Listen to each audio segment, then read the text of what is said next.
Na-experience mo ba yung champoradong nag-trending before tapos meron pang magandang overlooking view?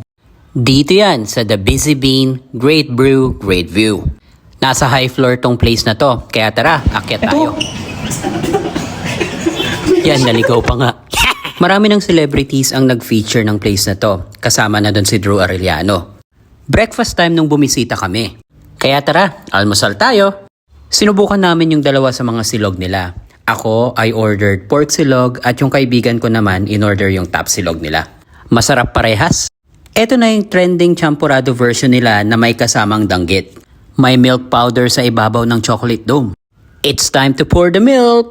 Gustong gusto ko tong itry nung sa Antipolo pa lang meron nito. Buti nagkaroon dito sa Taguig kasi malapit lang to sa akin. Marami ka ring pagpipilian dito pagdating sa drinks. Umorder yung kaibigan ko ng matcha frap at ako naman yung iced cappuccino nila. Masarap din.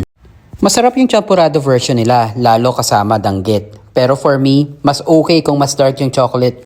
Isa pa sa maganda dito, syempre yung kaibigan ko. At yung overlooking.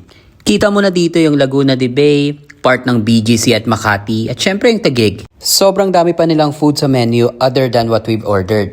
At gaya namin at ni Teddy Bear, for sure may enjoy nyo rin dito.